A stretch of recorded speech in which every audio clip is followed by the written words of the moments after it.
এখানে অ্যাবজর্বারে আসবে, তো সেখানে তুলার সাহায্যে যে কার্বনগুলো আছে সেগুলো শোষণ করে নিবে আর এখান থেকে বিশুদ্ধ বাতাস বের হবে।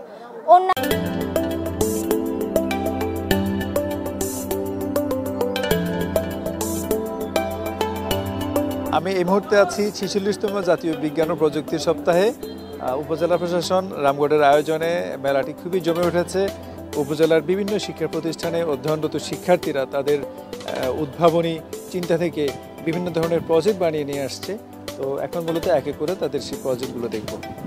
চলে আমাদের প্রজেক্টের নাম হচ্ছে যে ইকো ফ্রেন্ডলি সাস্টেনেবল ফ্যাক্টরি। এটা হওয়ার তিনটা কারণ আছে। আমাদের যে বৈশ্বিক উষ্ণায়ন হচ্ছে তার একটা অন্যতম কারণ হচ্ছে কার্বন ডাইঅক্সাইড, আর সেই কার্বন ডাইঅক্সাইডগুলো নির্গত হয় আমাদের কারখানা থেকে।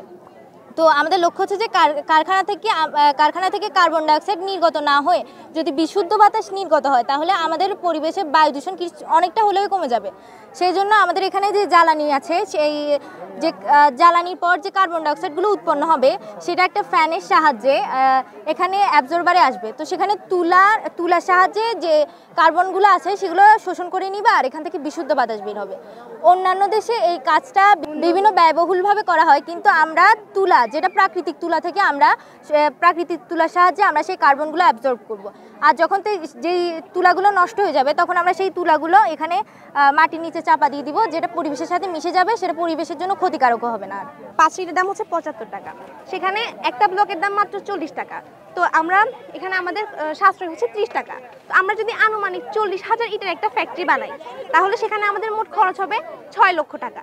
কিন্তু আমরা যদি সেখানে ইটের পরিবর্তে ব্লকস ব্যবহার করি তাহলে আমাদের সেখানে মোট খরচ হবে 3,20,000 টাকা। তাহলে এখানে আমাদের 2,80,000 টাকা বাঁচবে।